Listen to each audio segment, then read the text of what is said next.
नमस्कार। इस वीडियो में हम उत्तर प्रदेश लोक सेवा आयोग द्वारा आयोजित की जाने वाली सम्मिलित राज्य प्रवर अधीनस्थ सेवा परीक्षा 2023 या यूपी पीसीएस यूपी पीएससी 2023 की प्रारंभिक परीक्षा के टॉपिक 6 जिसके अंतर्गत पर्यावरण एवं पारिस्थितिकी की संबंधित सामान्य विषय जैव विविधता एवं जलवायु परिवर्तन, इसमें जो जलवायु परिवर्तन है इस टॉपिक को कवर करेंगे। और साथ ही जो वन दरोगा की मुख्य परीक्षा होने वाली है अधीनस्थ सेवा चयन आयोग लखनऊ द्वारा यानी यूपी ट्रिपल द्वारा, उसकी टॉपिक 9वीं जिसमें है जलवायु परिवर्तन, जलवायु संरक्षण और कॉप 27 सम्मेलन से संदर्भित यह वीडियो है। इसमें हम इन टॉपिकों के अध्ययन को विस्तृत रूप से यहाँ पर देखेंगे। वीडियो की शुरुआत कॉप 27 शिखर सम्मेलन 2022 से शुरू करते हैं। इसमें है 2022 संयुक्त राष्ट्र जलवायु परिवर्तन सम्मेलन या UNFCCC के दलों का सम्मेलन, जिसे आमतौर पर कॉप 27 के रूप में जाना जाता है, 6 नवंबर से 20 नवंबर 2022 तक शर्म अल शेख मिस्र में आयोजित किया गया। इसमें नोटेड पॉइंट है, ये डेट 6 नवंबर से 20 नवंबर के बीच में कहाँ पर, मिस्र में शर्म अल शेख में आयोजित किया गया। और यह जो सम्मेलन है इसका जो फुल फॉर्म आप कह सकते हैं UNFCCC, यह जो यूनाइटेड नेशन का जो जलवायु परिवर्तन सम्मेलन है इसी को UNFCCC के नाम से जाना जाता है और इसे आमतौर पर या प्रचलित रूप में कॉप के रूप में जाना जाता है, यानी कॉन्फ्रेंस ऑफ पार्टीज के रूप में जाना जाता है। और इस क्रम का यह 27वां या 27 कॉप है। इसके बाद इसमें महत्वपूर्ण है COP 27 की अध्यक्षता, यानी जो इसकी अध्यक्षता की है वे मिस्र के विदेश मंत्री, ये भी नोटेड पॉइंट है, सामेह शौकरी ने इसकी अध्यक्षता किया। 1992 में पहले संयुक्त, यानी इसकी शुरुआत जो कॉप फर्स्ट की हुई थी वो 1992 में पहले संयुक्त राष्ट्र जलवायु समझौते के बाद से यह सम्मेलन प्रतिवर्ष आयोजित किया जाता है। इसका उपयोग सरकारों द्वारा वैश्विक तापमान वृद्धि को सीमित करने और जलवायु परिवर्तन से जुड़े प्रभावों के अनुकूल होने के लिए नीतियों पर सहमत होने के लिए किया जाता है। इस सम्मेलन में अमेरिकी राष्ट्रपति जो बाइडेन, ब्रिटिश प्रधानमंत्री ऋषि सुनक सहित 92 देशों के शासन प्रमुखों के अतिरिक्त लगभग 35,000 प्रतिनिधियों एवं विशेषज्ञों ने भागीदारी दर्ज की। इस सम्मेलन में भारतीय प्रतिनिधिमंडल का नेतृत्व केंद्रीय पर्यावरण मंत्री श्री भूपेंद्र यादव ने किया। यह सम्मेलन मूलतः 18 नवंबर को ही समाप्त होना था, किंतु नुकसान व क्षति कोष लॉस एंड डैमेज फंड के मुद्दे पर विकसित देशों को सहमत करने के लिए इसे 2 दिन आगे बढ़ाना पड़ा। वैश्विक तापमान वृद्धि को पूर्व औद्योगिक युग की तुलना में 1.5 डिग्री सेल्सियस तक सीमित रखने के लक्ष्य की प्राप्ति के लिए पिछले वर्ष नवंबर 2021 में ग्लासगो में संपन्न कॉप 26, नोटेड पॉइंट यह है कि जो कॉप 26 जो था नवंबर 2021 में जो आयोजित किया गया, यह ग्लासगो में आयोजित किया गया, यूके यूनाइटेड किंगडम के ग्लासगो में आयोजित किया गया। और जो आपका है कॉप 26 जो है इसकी आयोजन तिथि जो थी 31 अक्टूबर से 12 नवंबर 2021 के बीच में कॉप 26 का आयोजन जो किया गया ग्लासगो में। मेजबान या होस्ट यूनाइटेड किंगडम था। इसके अध्यक्षता, सम्मेलन की अध्यक्षता जो किए थे भारतीय मूल के British cabinet minister Alok Sharma ने किया था। आगे देखते हैं, कॉप 26 में की गई प्रतिबद्धताओं की दिशा में विचार विमर्श के अतिरिक्त पर्यावरण सुधार के लिए विकसित देशों द्वारा विकासशील देशों के लिए प्रतिबद्ध राशि की दिशा में चर्चा इस सम्मेलन के मुद्दों में शामिल थे। कोपेनहेगन में 2015 में हुए कॉप 15 में इसके लिए $100 अरब की निधि बनाने पर निर्णय लिया गया था तथा 2020 में यह राशि विकासशील देशों के प्रतिवर्ष हस्तांतरित की जानी थी, किंतु विकसित देश ऐसा करने में विफल है। विकासशील देशों द्वारा यह मुद्दा प्रतिवर्ष कॉप सम्मेलन में उठाया जाता रहा है। कहने का आशा यह हुआ कि 2015 में जो कॉप 15 हुआ था, यानी कॉप 15 हुआ था, वह कोपेनहेगन में हुआ था और इसके लिए $100 अरब की निधि बनाने पर निर्णय किया गया था और यह जो है विकासशील देशों के लिए प्रतिवर्ष हस्तांतरित की जानी थी, परंतु विकसित देश ऐसा करने में विफल है और इस मुद्दे को विकासशील देशों द्वारा प्रतिवर्ष जब भी कॉप का आयोजन होता है इसमें इस मुद्दे को उठाया जाता है। ग्लोबल वार्मिंग से निपटने के लिए ग्रीन हाउस गैसों के उत्सर्जन में कमी लाना या उसकी रोकथाम करना एक महत्वपूर्ण उपाय। इसके लिए जीवाश्म ईंधन, यानी जीवाश्म ईंधन आपके ये हैं कोयला, पेट्रोलियम उत्पाद के स्थान पर नई प्रौद्योगिकी के प्रयोगों के लिए क्लाइमेट फंडिंग का मुद्दा कॉप 27 में प्रमुखता से छाया रहा। इस दिशा में सम्मेलन में एक महत्वपूर्ण प्रगति loss and damage fund, noted point है, लॉस एंड डैमेज फंड के गठन के लिए विकसित देशों की सहमति रही। इस सहमति के लिए सम्मेलन 2 दिन के लिए आगे बढ़ाना पड़ा। नोटेड पॉइंट है कि लॉस एंड डैमेज फंड की सहमति के लिए ही जो सम्मेलन था उसको 2 दिन आगे बढ़ाया गया। निर्धारित तिथि से 2 दिन आगे बढ़ा करके इसको समाप्त किया गया। नुकसान एवं क्षति कोष के तहत धनी देश जलवायु परिवर्तन के कारण आने वाली आपदाओं से भविष्य में निर्धन देशों को होने वाले नुकसान की भरपाई के लिए सहमत हुए हैं। लॉस एंड डैमेज के लिए बनने वाले फंड के स्वरूप पर कोई निर्णय कॉप 27 में नहीं हो सका। यह भी तय नहीं हुआ कि इस फंड में कौन सा धनी देश कितना योगदान करेगा। इन मुद्दों को अगले सम्मेलन में के लिए टाल दिया गया। और संयुक्त राष्ट्र framework convention on climate change यानी UNFCCC, इसका फुल फॉर्म जो है United Nations framework convention on climate change यानी UNFCCC की पार्टियों का आगामी सम्मेलन यानी जो नेक्स्ट COP28 होगा, COP28 संयुक्त अरब अमीरात के दुबई में 30 नवंबर से 12 दिसंबर 2023 के बीच में आयोजित किया जाएगा। ये भी इंपॉर्टेंट है। आइए COP27 के बारे में कुछ और देखते हैं। ये COP27 का जो फोटो है यह है यूनाइटेड नेशन क्लाइमेट चेंज है। COP27 शर्म एल शेख इजिप्ट यानी मिस्र 2022। इसमें देखते हैं और कुछ जानकारी क्या है। COP27 में भागीदार कर रहे विश्व के प्रमुख राष्ट्रों द्वारा निम्नलिखित कदम उठाने पर सहमति बनी। संयुक्त राष्ट्र जलवायु परिवर्तन सम्मेलन COP27 ने कमजोर देशों को लॉस एंड डैमेज फंड के तहत वित्त पोषण प्रदान करने के लिए एक समझौते पर हस्ताक्षर किए। COP27 में विकासशील देशों में जलवायु प्रौद्योगिकी समाधानों को बढ़ावा देने के लिए एक नया पंचवर्षीय कार्यक्रम शुरू किया गया था। समन महत्वाकांक्षा और क्रियान्वयन को तत्काल बढ़ाने के उद्देश्य से एक समन कार्यक्रम शुरू किया गया। तब है कि कार्यक्रम COP27 के तुरंत बाद शुरू होगा और वर्ष 2030 तक जारी रहेगा, जिसमें प्रतिवर्ष कम से कम 2 वैश्विक संवाद होंगे। संयुक्त राष्ट्र जलवायु परिवर्तन सम्मेलन COP27 में प्रतिनिधियों ने पेरिस समझौते के तहत महत्वाकांक्षा बढ़ाने के लिए पहले वैश्विक स्टॉक यानी फर्स्ट ग्लोबल स्टॉक की दूसरी तकनीकी वार्ता की। अगले साल COP28 में स्टॉक टेक के समापन से पहले वर्ष 2023 में संयुक्त राष्ट्र महासचिव जलवायु महत्वाकांक्षा शिखर सम्मेलन आयोजित करेंगे। यहाँ पर संक्षेप में पेरिस समझौते के बारे में देखते हैं। तो पेरिस जो समझौता हुआ था, पेरिस समझौता COP21 के दौरान हुआ था।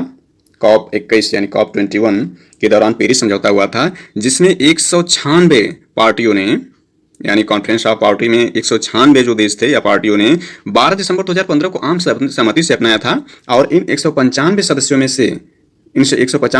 ने इस पर हस्ताक्षर किया और 148 ने इसकी पुष्टि भी की थी पेरिस समझौते में। आगे देखते हैं।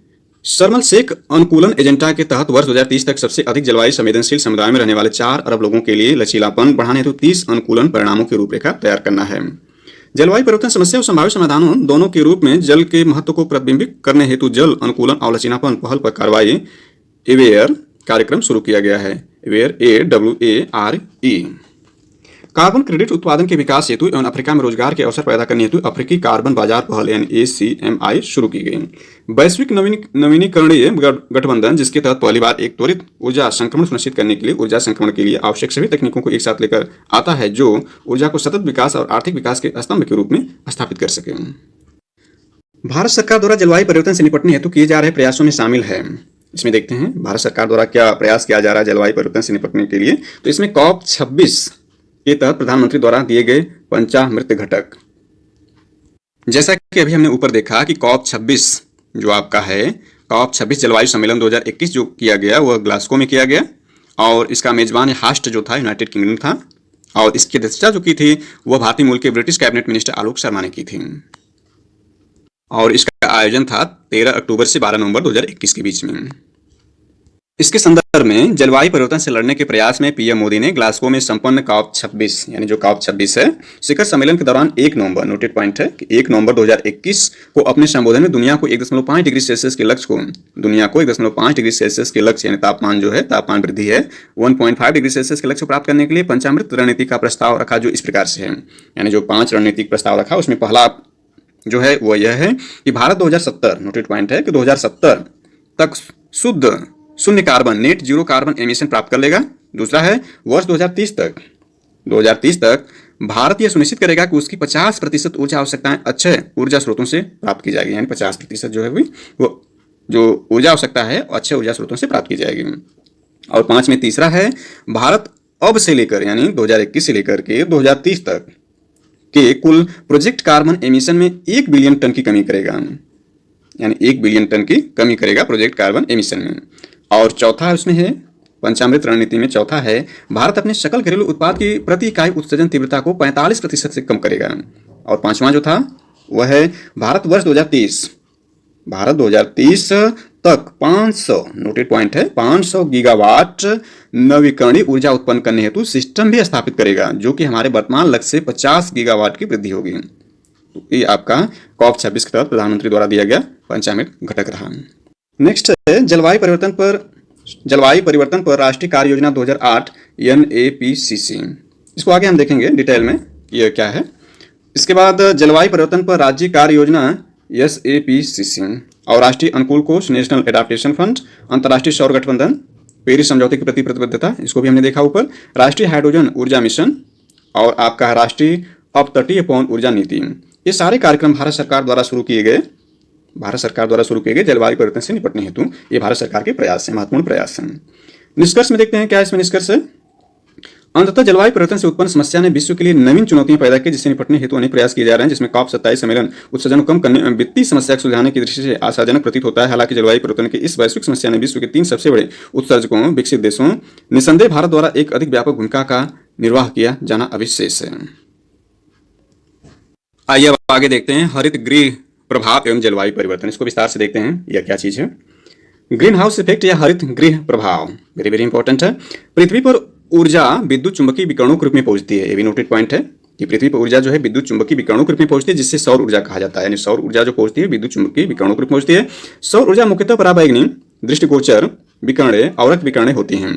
इसमें से नुकसानदायक पराबैंगनी विकिरणें अधिकतर ओजोन मंडल में अवशोषित हो जाती हैं, जबकि दृष्टिगोचर और अवरक्त विकिरणें पृथ्वी पर ऊष्मीय विकिरण के रूप में पहुंचती हैं। ऊष्मीय विकिरण पहले धरातल को गर्म करता है और फिर इसी गर्मी से विकिरण संवहन और चालन द्वारा वायुमंडल गर्म होता है। सूर्य की ऊष्मा से गर्म होने के बाद जब पृथ्वी ठंडी होने लगती है तब ऊष्मा पृथ्वी से बाहर विसरित होती है, लेकिन कार्बन डाइऑक्साइड, नोटेड पॉइंट है, carbon dioxide, chlorofluorocarbon, nitrous oxide, जलवाष्प, मीथेन और अन्य ऊष्मारोधी गैसें इस ऊष्मा का कुछ भाग अवशोषित कर लेती हैं। शेष बची ऊष्मा को पुनः धरातल को वापस कर देती हैं, जिससे वायुमंडल के निचले भाग में अतिरिक्त ऊष्मा एकत्र हो जाती है। पृथ्वी की ऊष्मा अवरक्त विकिरण के रूप में विकृत होती है, जिसकी लगभग 90% भाग को वायुमंडल में उपस्थित कार्बन डाइऑक्साइड गैस अवशोषित कर लेती है। विगत कुछ वर्षों में इन ऊष्मारोधी गैसों की मात्रा वायुमंडल में बढ़ जाने के कारण वायुमंडल के औसत ताप में वृद्धि होगी, जिसे भूमंडलीय तापन या ग्लोबल वार्मिंग अथवा ग्रीन हाउस प्रभाव कहा जाता है। यानी ग्रीन हाउस प्रभाव भूमंडलीय तापन है अथवा ग्रीन हाउस प्रभाव कहा जाता है। ज्ञातव्य कि जोसेफ फोरियर ने 1824 में ग्रीन हाउस या हरित गृह गैसों की संकल्पना की थी। कौन किया था? नोटेड पॉइंट है, जोसेफ फोरियर ने किया था। ग्रीन हाउस प्रभाव एक प्राकृतिक प्रक्रिया जिसके द्वारा किसी ग्रह या उपग्रह के वातावरण में मौजूद कुछ गैसें उस ग्रह उपग्रह के वातावरण के ताप को अपेक्षाकृत अधिक बनाने में मदद करती हैं। विश्वव्यापी ताप वृद्धि के पीछे मुख्य कारण कार्बन डाइऑक्साइड गैस है। नोटेड पॉइंट है, मुख्य कारण जो है कार्बन डाइऑक्साइड गैस है, जिसे ग्रीन हाउस गैस कहा जाता है। मीथेन, नाइट्रस ऑक्साइड भी इसी प्रकार गैसें, ये सभी गैसें वातावरण की ऊष्मा को सोख लेती हैं और यह ठीक उसी प्रकार होता है जैसे ग्रीन हाउस में ग्लास शीशा अपने अंदर समाहित गर्म वायु को बाहर नहीं निकलने देता। इसे ग्रीन हाउस प्रभाव के नाम से जाना जाता है। इसको देखते हैं। ग्रीन हाउस प्रभाव में वायुमंडलीय गैसों मुख्यतः कार्बन डाइऑक्साइड द्वारा अवरक्त विकिरण को अवशोषित कर लिए जाने से वायुमंडल का तापमान बढ़ता है। इसमें चित्र के माध्यम से दिखाया गया है। जैसे आप देखिए हमारी पृथ्वी है, पृथ्वी द्वारा उत्सर्जित इंफ्रारेड किरणें होंगी, जैसे यहाँ पर आप देख सकते हैं यह सूर्य देव हैं और इनसे जो है सौर विकिरण उत्सर्जित हो रहा है और यह वायुमंडल है, पृथ्वी का वायुमंडल है। और यह जो आपका है ओजोन परत या वायुमंडल की जो लेयर बनी हुई है ओजोन के रूप में, ग्रीन हाउस गैसों द्वारा अवशोषित अवरक्त किरणें, यानी यह जो ओजोन मंडल जो है इसको अवशोषित कर रहा है पृथ्वी के ग्रीन हाउस गैसों द्वारा। यानी ग्रीन हाउस जो गैस हैं, सॉरी इसमें आपका जो है ओजोन परत यहाँ नहीं है, बल्कि ग्रीन हाउस गैसें जो ग्रीन हाउस इफेक्ट बनाई हैं उसके द्वारा जो लेयर बना है ग्रीन हाउस गैसों का, जिसमें मुख्यतः कार्बन डाइऑक्साइड है, मीथेन, नाइट्रस ऑक्साइड है, क्लोरोफ्लोरोकार्बन है, उनका लेयर बना हुआ है। तो इनके द्वारा ग्रीन हाउस गैसों द्वारा अवशोषित अवरक्त किरणें जो पृथ्वी द्वारा उत्सर्जित अवरक्त किरणें हैं, ये जो अवरक्त किरणें हैं ग्रीन हाउस गैस उसको पुनः पृथ्वी भेज दे रही हैं, जैसे पृथ्वी के तापमान में बढ़ोतरी हो रही है। और बाहर जाता हुआ अवरक्त विकिरण ये बाहर चला जा रहा है, ये वायुमंडल है। और यह परावर्तित सौर विकिरण है, जो सूर्य की किरणें हैं जो पृथ्वी पर पड़ रही हैं, तो पृथ्वी द्वारा कुछ अवशोषित कर ले रही हैं और कुछ जो आपका है क्या बोलते हैं, ये जो है वायुमंडल है, इसमें ओजोन परत के माध्यम से कुछ अवशोषित कर ले रही हैं और कुछ जो है सौर विकिरण परावर्तित हो जा रहे हैं। तो यह एक तरह से ग्रीन हाउस यानी हरित गृह प्रभाव जो है एक तरह से बना दे रहा है और पृथ्वी को वायुमंडल गर्म कर दे रहा है। तो इस चित्र के माध्यम से समझाने का ही प्रयास किया गया है। इसको आगे देखते हैं। अतः ग्रीन हाउस गैसें वायुमंडल में उपस्थित वह गैसें हैं जो तापीय अवरक्त विकिरण की रेंज के अंतर्गत विकिरणों का अवशोषण एवं उत्सर्जन करती हैं। पृथ्वी के वायुमंडल पाए जाने वाले प्रमुख ग्रीन हाउस गैसें हैं। नोटेड पॉइंट है, वेरी वेरी इंपॉर्टेंट है एग्जाम के दृष्टिकोण से। इसमें जलवाष्प है, कार्बन डाइऑक्साइड है, मीथेन है, नाइट्रस ऑक्साइड है, क्लोरोफ्लोरोकार्बन है। ज्ञातव्य कि आर्गन ग्रीन हाउस गैस नहीं है तथा यह वैश्विक ऊष्मन के लिए उत्तरदायी नहीं होती है। नोट, कार्बन टेट्राफ्लोराइड तथा नाइट्रस ऑक्साइड N2 भी ग्रीन हाउस गैसें हैं, परंतु इसका योगदान उपयुक्त गैसों की अपेक्षा कम है। जानते हैं कि नाइट्रस ऑक्साइड को लाफिंग गैस भी कहते हैं। तो ग्रीन हाउस प्रभाव में सर्वाधिक योगदान देने वाली प्रमुख गैसें इस प्रकार से हैं। जलवाष्प का योगदान जो होता है ग्रीन हाउस में वो 36 से 70% होता है, यानी ग्रीन हाउस इफेक्ट सबसे ज्यादा प्रभावित जलवाष्प कारण होता है, जिसका योगदान 36 से 70% है। और कार्बन डाइऑक्साइड 9 से 26% है, मीथेन का 4 से 9% है और ओजोन का 3 से 7% योगदान है इसमें ग्रीन हाउस प्रभाव में। देखते हैं। वहीं दूसरी ओर हाइड्रोजन ग्रीन हाउस गैस नहीं है। प्रकृति में यह द्विआण्विक गैस के रूप में पाई जाती है, जो वायुमंडल की बाह्य परत की मुख्य संगठक है। IPCC यानी inter governmental panel on climate change द्वारा चिन्हित आइडेंटिफाइड 6 प्रमुख हरित ग्रीन गैसों में मीथेन, यानी 6 जो प्रमुख हरित ग्रीन गैसें हैं उसमें से प्रमुख methane NCH4, chlorofluorocarbon CFC, nitrous oxide N2O शामिल हैं। जबकि sulphur dioxide SO2 green house gas नहीं है, अम्ल वर्षा एसिड रेन के लिए प्रमुख उत्तरदायी गैस है। ग्रीन हाउस गैसों में प्रत्यक्ष रूप से शामिल गैसें निम्न हैं। इसमें आपका कार्बन डाइऑक्साइड NCO2 है, मीथेन CH4 है, नाइट्रस ऑक्साइड N2O है, CFC है, SF6 है, NF3 है आदि। जबकि अप्रत्यक्ष रूप से शामिल गैसें निम्न हैं: नाइट्रोजन ऑक्साइड यानी NOx, carbon monoxide CO, non methane volatile organic compounds यानी NMVOC तथा सल्फर डाइऑक्साइड SO2। आगे देखते हैं ग्रीन हाउस प्रभाव का कारण। कार्बन डाइऑक्साइड गैस धरती पर जीवन के लिए हानिकारक और लाभदायक दोनों है। नोटेड पॉइंट है कि कार्बन डाइऑक्साइड जो है गैस जो है धरती पर जीवन के लिए हानिकारक और लाभदायक दोनों है। कार्बन डाइऑक्साइड पौधे ग्रहण कर प्रकाश संश्लेषण क्रिया द्वारा जीवन दायनी ऑक्सीजन गैस को मुक्त करते हैं जो हमारे जीवन के लिए लाभदायक, वहीं वो भूमंडलीय तापमान कामों के कारण जो हमारे लिए हानिकारक है। मानवीय गतिविधियों द्वारा उत्पन्न अधिकांश कार्बन डाइऑक्साइड वायुमंडल के निचले भाग में नहीं रुकती, बल्कि समुद्री पादपों या भूमि या पौधों एवं मिट्टी द्वारा अवशोषित कर ली जाती है। प्रकाश संश्लेषण की प्रक्रिया में पादप प्लवक यानी फाइटोप्लैंक्टन कार्बन डाइऑक्साइड को ग्रहण कर उसे पादप सामग्री में परिवर्तित कर देते हैं। कार्बन डाइऑक्साइड NCO2 गैस अन्य ग्लोबल वार्मिंग ग्रीन हाउस गैसों के विपरीत पौधों के विकास के लिए संभावित रूप से फायदेमंद प्रभाव डालती है, क्योंकि पौधे अपनी ऊर्जा तथा वृद्धि के लिए कार्बोहाइड्रेट्स के निर्माण हेतु सूर्य के प्रकाश के साथ वायुमंडल में उपस्थित कार्बन डाइऑक्साइड का उपयोग करते हैं, जिससे पौधों में वृद्धि व विकास संभव होता है। पृथ्वी के वायुमंडल में पाए जाने वाले प्रमुख ग्रीन हाउस गैसों में जल वाष्प, carbon dioxide, methane, nitrous oxide तथा क्लोरोफ्लोरोकार्बन। इसमें से carbon dioxide gas global warming के लिए सबसे ज्यादा जिम्मेदार है। नोटेड पॉइंट है, वेरी वेरी इंपॉर्टेंट है ये, क्योंकि वायुमंडल में इसकी सांद्रता अन्य ग्रीन हाउस गैसों की तुलना में बहुत अधिक है। ज्ञातव्य है कि पिछले कुछ दशकों से वातावरण में CO2 की सांद्रता में लगातार वृद्धि हो रही है। ग्राफ में दिखाया गया है CO2 की सांद्रता, और यह वर्ष 1959 से 2001 तक का दिखाया गया कि सांद्रता में उत्तरोत्तर से वृद्धि दिखाया जा रहा है इस ग्राफ के माध्यम से। वातावरण में वर्ष 1959 से 2001 के मध्य CO2 की सांद्रता में वृद्धि। वैश्विक ऊष्मन कार्बन डाइऑक्साइड CO2 के उत्सर्जन के कारण होता है। वर्ष 1950 में कार्बन डाइऑक्साइड की मात्रा वायुमंडल में जहां 315 ppm पार्ट्स पर मिलियन के आसपास थी, वहीं अब यह मात्रा 408 ppm पार कर चुकी है। विश्व मौसम विज्ञान संगठन WMO के अनुसार पूर्व औद्योगिक प्री इंडस्ट्रियल युग में कार्बन डाइऑक्साइड की सांद्रता लगभग 278 ppm 0.03% थे, जिसे वायुमंडल, समुद्र और जीवमंडल आदि के भी संतुलन बना रहता था। हालांकि मानवीय गतिविधियों जैसे जीवाश्म ईंधन के जलने आदि से प्राकृतिक संतुलन बिगड़ गया है। वर्तमान में औसत वार्षिक CO2 सांद्रता 400 ppm यानी 0.04% से अधिक हो चुकी है। यदि कार्बन डाइऑक्साइड की मात्रा इसी तरह बढ़ती रही तो 21वीं सदी पूरी होने तक यह मात्रा करीब 650 से 950 ppm हो जाएगी और पृथ्वी का तापमान 6 डिग्री सेल्सियस बढ़ जाएगा। ज्ञातव्य कि मीथेन CH4 गैस को मार्स गैस भी कहा जाता है। नोटेड पॉइंट है कि मीथेन CH4 जो गैस है इसको मार्स गैस भी कहा जाता है। इसका सोर्स बायोगैस, जीवाणु अपघटन तथा जुगाली करने वाले पशु हैं। यह एक हरित गृह गैस ग्रीन हाउस गैस है जो कि वायु प्रदूषक एयर पॉल्यूटेंट होती है। धान के खेत, कोयले की खदानें, घरेलू पशु वातावरण में मीथेन उत्सर्जन के मानवीय स्रोत हैं, जबकि आर्द्र भूमि, समुद्र, हाइड्रेट्स मीथेन उत्सर्जन के प्राकृतिक स्रोत हैं। प्राकृतिक स्रोतों के वैश्विक मीथेन उत्सर्जन का सर्वाधिक 76% भाग आर्द्र भूमि से ही उत्सर्जित होता है। नोटेड पॉइंट ये भी है। चावल की खेती, ये भी इंपॉर्टेंट है। चावल की खेती संबंध अवायवीय परिस्थितियों में मीथेन के उत्सर्जन के कारक हैं। जब नाइट्रोजन आधारित उर्वरक प्रयुक्त किए जाते हैं तब कृष्ण मृदा से नाइट्रस ऑक्साइड का उत्सर्जन होता है। नोटेड पॉइंट है। मानव जनित वायुमंडलीय प्रदूषण में जलवायु में परिवर्तन हो सकता है। जलवायु परिवर्तन के दो प्रमुख कारण हैं। कार्बन डाइऑक्साइड में वृद्धि का कारण था कार्बन अवशोषण में कमी लाने वाले कारक, कार्बन उत्सर्जन वृद्धि वाले कारण, जीवाश्म ईंधनों का अत्यधिक उज्ज्वलन, तेल से चलने वाले वाहनों की संख्या में अत्यधिक वृद्धि आदि है। अतः वायुमंडल में कार्बन सांद्रण बढ़ रहा है जो कि हरित गृह प्रभाव में वृद्धि कर जलवायु को प्रभावित कर रहा है। नासा में अन्य के अध्ययन सौर धधक सोलर फ्लेयर में वृद्धि को जलवायु परिवर्तन का प्रमुख कारण नहीं मानते। इसके अतिरिक्त जीवाश्म ईंधन के जलने से वायुमंडल में ग्रीन हाउस गैस में वृद्धि, ओजोन परत का अवक्षय जलवायु परिवर्तन के प्रमुख कारण। जलवायु परिवर्तन हेतु ग्रीन हाउस गैसें एवं प्रदूषण प्रत्यक्ष रूप से, जबकि ओजोन परत का क्षरण अप्रत्यक्ष रूप से जिम्मेदार है। आइए देखते हैं ग्रीन हाउस गैस का प्रभाव। भूमंडलीय उष्णता या तापन का प्रभाव हिम क्षेत्रों में तेजी से पिघलती बर्फ के रूप में देखा जा सकता है। मौसम में तेजी से परिवर्तन हो रहे और सागर तट के समीपवर्ती क्षेत्रों में तेजी से डूब रहे हैं। स्कैंडिनेविया प्रायद्वीप के अनेक यूरोपीय देश अपने अनेक ऐसे तटों गंवा चुके हैं। समय से पूर्व आम में बौर आना वैश्विक तापमान से ही संबंधित है, यानी समय से पूर्व आम में बौर आना वैश्विक तापमान से संबंधित तथा वैश्विक तापमान से स्वास्थ्य भी प्रभावित हो रहा है। आर्कटिक एवं ग्रीनलैंड हिमचादर, Arctic and Greenland ice sheet वैश्विक तापमान द्वारा सामान्यतः पहले प्रभावित होने वाले सर्वाधिक भंगुर पारिस्थितिकी तंत्र हैं। वस्तुतः इस क्षेत्र में वैश्विक तापमान के कारण बर्फ का पिघलना शेष पृथ्वी को प्रभावित कर रहा है। जैसे भूमंडलीय तापन को उष्णता देखते हैं तो इसमें जो आपका है भूमंडलीय उष्णता है, इसके सकारात्मक प्रभाव नकारात्मक प्रभाव दोनों को यहाँ दिखाया गया। पहले देखते हैं सकारात्मक प्रभाव क्या है। तो सकारात्मक प्रभाव जो है अधिक बादल बनते हैं, इससे अधिक मात्रा में प्रकाश संश्लेषण हेतु अधिक CO2 के कारण जो होता है अधिक प्रकाश संश्लेषण होता है। वाष्पोत्सर्जन की दर कम होती है, इससे पौधों द्वारा जल उपयोग की क्षमता में वृद्धि होता है। इसके नकारात्मक प्रभाव को देखते हैं। तापमान में वृद्धि होती है जिसके कारण पौधों में रोगों में बढ़ोतरी होती है। इसके बाद ग्लेशियर का पिघलना शुरू हो जाता है जिसके कारण नदियों के जल स्तर में अप्रत्याशित वृद्धि होती है। और इसके बाद समुद्र के स्तर में जल वृद्धि होती है, इससे तटीय प्रदेशों डूबने की आशंका बनी रहती है। बाढ़ आती है, सूखा आता है और जो है आपका मौसमी दशाओं में परिवर्तन होता है, जैव विविधता को नुकसान होता है, फसल उत्पादकता में कमी आती है और भारी आर्थिक क्षति होती है।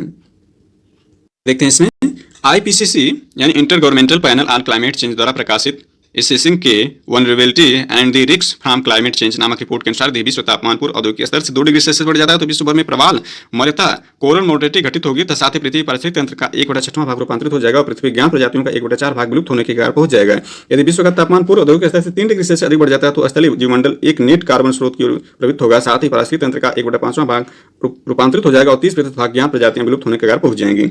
वैश्विक उष्णन पृथ्वी पर जीवन के समक्ष सबसे गंभीर चुनौती है। आईपीसीसी के अनुसार वैश्विक उष्णन से ग्लेशियर पिघलने की दर बढ़ेगी, समुद्री जलस्तर में वृद्धि होगी, सूखा और बाढ़ की बराबरता तीव्रता में वृद्धि होगी, चक्रवात तूफान बवंडर आदि की बराबरता तीव्रता में भी वृद्धि होगी।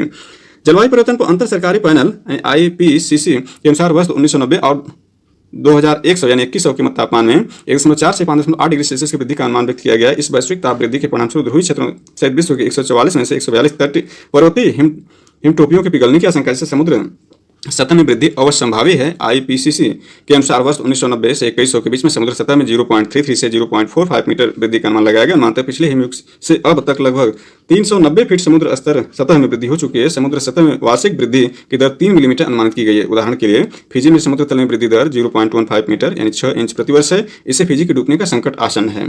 पिछली सदी में पृथ्वी के नोटेड पॉइंट है, पिछली सदी में पृथ्वी के औसत तापमान में 0.8% की वृद्धि देखी गई। उल्लेखनीय है कि पादप प्लवक का सागर में वही महत्व है जो स्थल पर घासों का महत्व है, अतः इससे महासागर की खाद्य श्रृंखला का प्रभावित होना स्वाभाविक है, जबकि इसके पूर्णतया नष्ट हो जाने से महासागर का जल घनत्व प्रबल रूप से नहीं घटेगा। ज्ञातव्य कि यदि किसी महासागर का पादप प्लवक किसी कारण से पूर्णतया नष्ट हो जाए तो कार्बन सिंक के रूप में उस महासागर पर प्रतिकूल प्रभाव पड़ेगा। आगे देखते हैं अगला टॉपिक इसमें जलवायु परिवर्तन क्लाइमेट चेंज।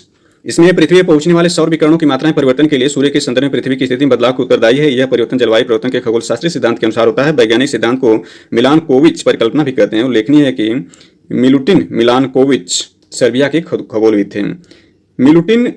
मिलानकोविच ने जलवायु परिवर्तन से संबंधित सिद्धांत दिए जो कि पृथ्वी की लंबी अवधि की कच्ची स्थिति संबंधित थे। इन्हीं सिद्धांतों को जलवायु परिवर्तन के खगोलीय सिद्धांत के रूप में मान्यता प्राप्त है। पृथ्वी की कक्षा की उत्केंद्रता, पृथ्वी के घूर्णन अक्ष की तिर्यकता, विषुव अयन इस सिद्धांत के अंग है। वहीं दूसरी ओर सौर विकिरणित ऊर्जा इस सिद्धांत से संबंधित नहीं है।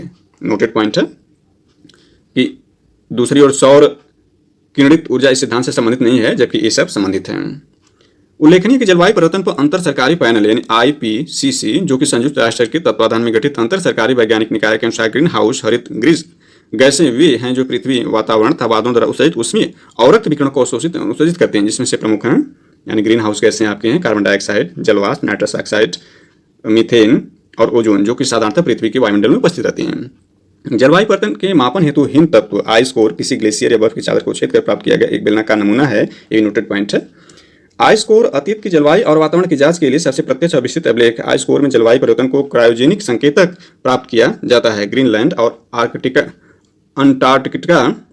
अंटार्कटिका में बड़ी मात्रा में बर्फ की चादर आइस शीट पाई जाती है, जिससे आइस कोर निकाला जाता है। इससे पूर्वकालीन वातावरण में व्याप्त गैसों आदि की जानकारी प्राप्त की जाती है। उल्लेखनीय जलवायु परिवर्तन कृषि को प्रभावित करने की क्षमता रखता है। तापमान बढ़ने से मिट्टी की नमी और कार्य क्षमता प्रभावित होती है, इससे मिट्टी में लवणता बढ़ेगी। जलवायु परिवर्तन से फसलों की उत्पादकता प्रभावित होगी। जलवायु परिवर्तन से संसाधनों का दबाव बढ़ रहा है। वन, चारागाह, कृषि भूमि, नदी जल, भूजल आदि संसाधनों को लेकर तनाव तथा आपदा की स्थिति, प्रवसन को लेकर संघर्ष आदि कारण अनेक प्रमाण उपलब्ध जो जलवायु परिवर्तन को सामाजिक तनाव वृद्धि करने वाला एक प्रमुख कारक सिद्ध करते हैं। अनेक अध्ययन जलवायु परिवर्तन की कृषि एवं वानिकी की उत्पादकता दोनों पर गंभीर दुष्परिणाम की पुष्टि करते हैं। भविष्य में और भी जटिल स्थिति उत्पन्न होने की संभावना को नकारा नहीं जा सकता। मौसम की चरम दशाओं की बारंबारता से कृषि क्षेत्र सर्वाधिक प्रभावित होता है। ऐसे में खाद्य सुरक्षा पर बड़ा प्रश्न खड़ा होता है। खाद्य सुरक्षा की स्थिति में अनावश्यक खाद्य संग्रहण तथा खाद्यान्न संसाधनों पर बलपूर्वक नियंत्रण की प्रवृत्ति का विकास होता है, जो अंतर सामाजिक तनाव को जन्म देता है। अतः खाद्य असुरक्षा भी सामाजिक तनाव का एक प्रमुख कारण है। ज्ञातव्य कि वैश्विक जलवायु परिवर्तन के संदर्भ में समुच्च बांध, नोटेड पॉइंट है, समुच्च बांध, अनुपद, सशस्य एवं शून्य जुताई पद्धतियां मृदा में कार्बन प्रच्छादन संग्रहण में सहायक हैं।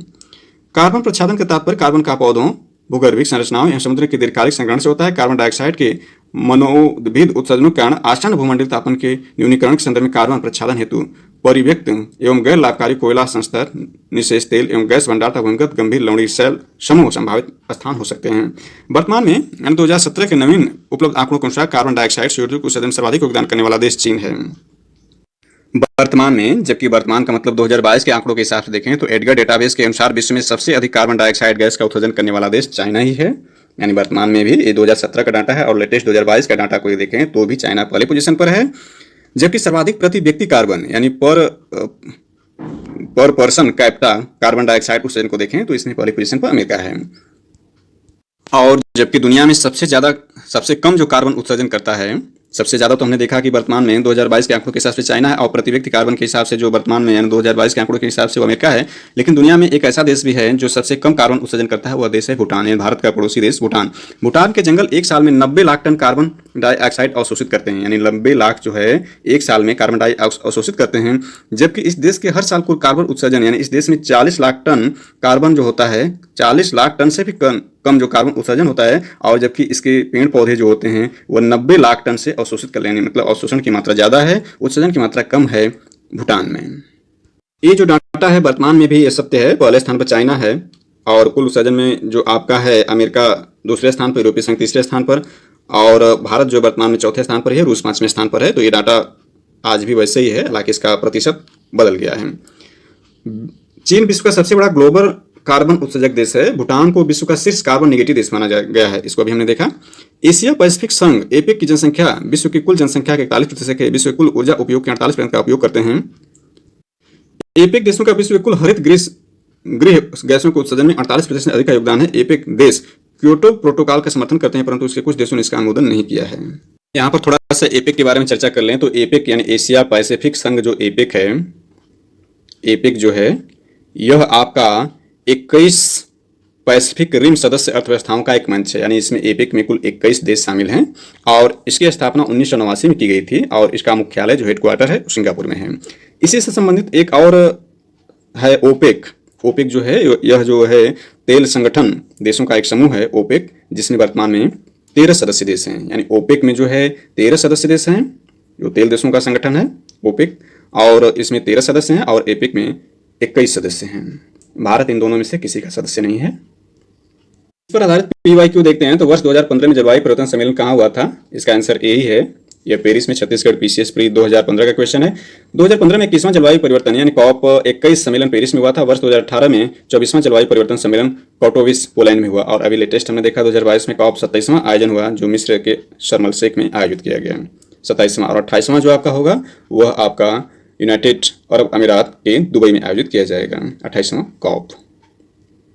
अब जलवायु परिवर्तन सम्मेलन के बारे में देखते हैं। United nation framework convention on climate change यानी UNFCCC का फुल फॉर्म है। एक अंतर्राष्ट्रीय संधि है जिसका गठन रियो डी जेनेरियो में वर्ष 1952 में आयोजित संयुक्त राष्ट्र संघ के पर्यावरण और विकास सम्मेलन में किया गया है। संयुक्त राष्ट्र जलवायु परिवर्तन सचिवालय UNFCCC सचिवालय में momentum for change climate neutral now नामे एक नई पहल को लॉन्च किया जो जलवायु तटस्थता क्लाइमेट न्यूट्रलिटी की ओर और संक्रमण में वास्तविक परिणाम प्राप्त करने वाले व्यक्तियों, कंपनियों तथा सरकारों के प्रयासों को दर्शाती है। 50 से अधिक देशों द्वारा समर्थित जलवायु परिवर्तन पर संयुक्त राष्ट्र अभिसमय यानी UNFCCC 21 मार्च नोटेड पॉइंट है 21 मार्च 1994 से प्रभावी हुआ। वर्तमान में यह अभिसमय विश्व के 197 देशों द्वारा अभिपुष्ट रेटिफाइड है। ज्ञातव्य है कि संयुक्त राष्ट्र ने जलवायु परिवर्तन को रोकने की दिशा में समय समय पर कई महत्वपूर्ण प्रयास किए हैं। इन प्रयासों को महत्वपूर्ण उपलब्धियों को इस रेखा चित्र द्वारा समझा जा सकता है। इसमें रेखा चित्र दिखाया गया, इसको देखते हैं किस तरह का रेखा चित्र है। तो यह रेखा चित्र समझाया गया कि अब तक जो हुए हैं जलवायु परिवर्तन संबंधित जो भी चीजें उसमें इस रेखा चित्र में समझाने का प्रयास किया गया है। जलवायु परिवर्तन पर वैश्विक प्रयासों सम्मेलन की पृष्ठभूमि। तो यहाँ देखते हैं, सबसे पहले शुरुआत यहाँ से आपकी होती है। शुरुआत है आपका स्टेप बाय स्टेप चलते हैं। तो यह वर्ष 1972 जो है स्टॉकहोम मानव पर्यावरण सम्मेलन आयोजित किया जाता है 1972 में। इसके बाद वर्ष 1979 में पहली वैश्विक जलवायु बैठक होती है। इसके बाद वर्ष 1988 में जलवायु परिवर्तन पर अंतर सरकारी पैनल यानी IPCC का गठन होता है 1988 में। इसके बाद वर्ष 1990 में IPCC की पहली रिपोर्ट प्रकाशित होती है।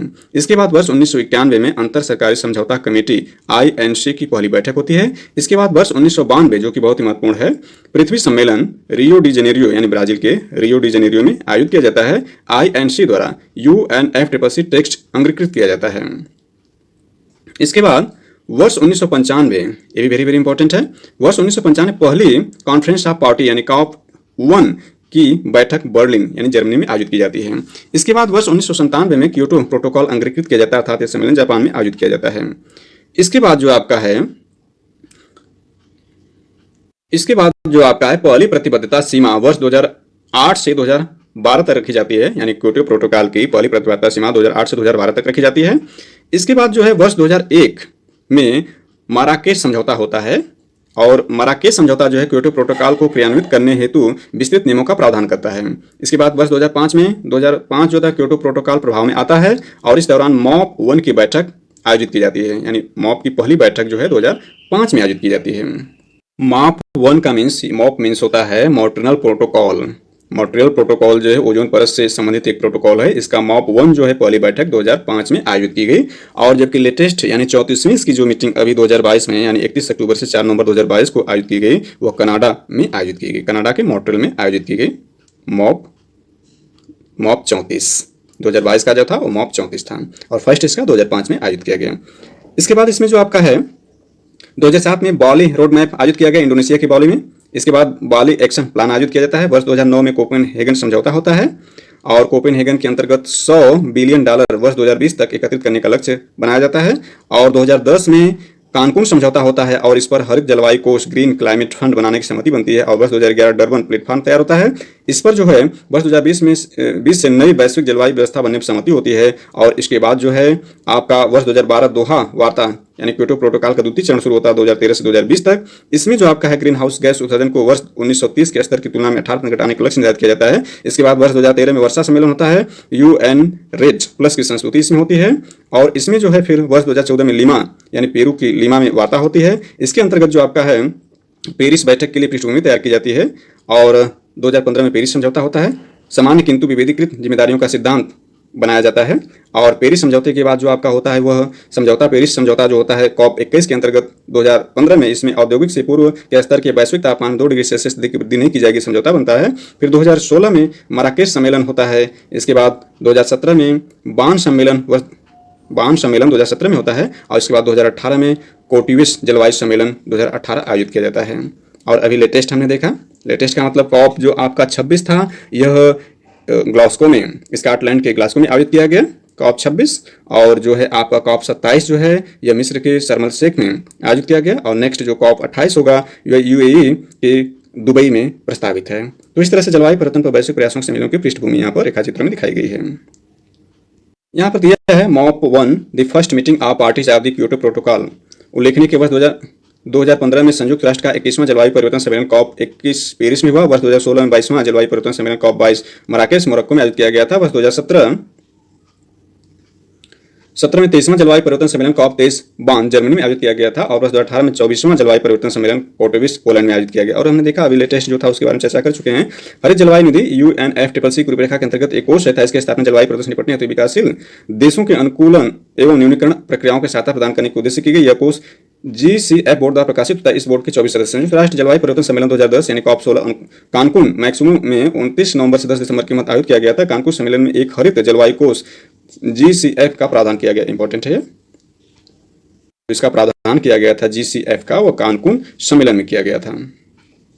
इसके बाद नेक्स्ट है जिसके तहत विकसित राष्ट्र वर्ष 2020 तक प्रतिवर्ष $100 बिलियन मुहैया कराएंगे ताकि विकासशील राष्ट्र जलवायु परिवर्तन चुनौतियों से निपट सकें। वर्ष 2015 में पेरिस में UNFCCC की बैठक में कई महत्वपूर्ण लक्ष्य निर्धारित किए गए। यह समझौता ग्रीन हाउस गैसों के उत्सर्जन को सीमित करने का लक्ष्य रखता है। इसका लक्ष्य है कि सदी के अंत तक औसत वैश्विक तापमान की वृद्धि पूर्व औद्योगिक स्तर प्री इंडस्ट्रियल लेवल से 2 डिग्री सेल्सियस यदि संभव हो तो 1.5 डिग्री सेल्सियस से अधिक न होने पाए। सम्मेलन का महत्वपूर्ण पक्ष यह रहा कि विकसित देशों ने वैश्विक तापन में अपनी जिम्मेदारी स्वीकार की, साथ ही साथ कई देशों की सहायता से वर्ष 2020 तक $100 अरब जलवायु निधि जमा करने की प्रतिबद्धता जताई। यह समझौता 4 नवंबर 2016 से प्रभावी हो गया है। पेरिस समझौता जो है यह 4 नवंबर 2016 से प्रभावी हो गया।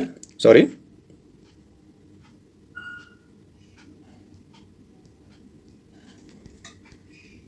इस रिकॉर्ड के लिए खेद है। यह समझौता 4 नवंबर 2016 से प्रभावी हो गया। इस समझौते पर अब तक 195 देश हस्ताक्षर कर चुके हैं। पृथ्वी काल, अर्थ आवर, जलवायु परिवर्तन और पृथ्वी को बचाने की आवश्यकता के बारे में जागरूकता लाने तो world wide fund for nature WWF world wide fund for nature द्वारा आयोजित किया जाने वाला एक विश्वव्यापी आंदोलन है। विश्व भर में प्रतिभागी प्रतिवर्ष इस कार्यक्रम के दौरान मार्च माह के अंतिम शनिवार को 8:30 बजे से 9:30 बजे तक 1 घंटे के लिए बिजली बंद कर देते हैं। ज्ञातव्य है कि वर्ष 2017 में पृथ्वी काल 25 मार्च को मनाया गया था। वर्ष 2018 में पृथ्वी काल 24 मार्च को मनाया गया, जबकि वर्ष 2019 पृथ्वी काल जो है आपका 30 मार्च को मनाया गया था।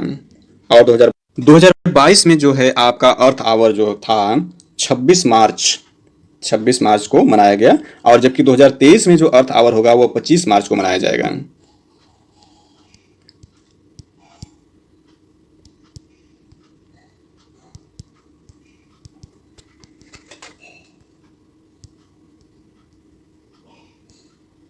सॉरी, पुनः इसको देखते हैं।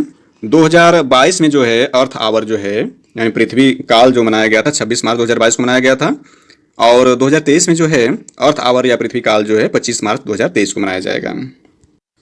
मैनचेस्टर विश्वविद्यालय के वैज्ञानिकों ने पैसिफिक महासागर के ऊपर वायुमंडल में समुद्री जल की बूंदों का छिड़काव कर चमकीले बादल उत्पन्न किए जिससे सूर्य के प्रकाश का अधिक से अधिक परावर्तन कर वैश्विक तापमान पर नियंत्रण किया जा सके।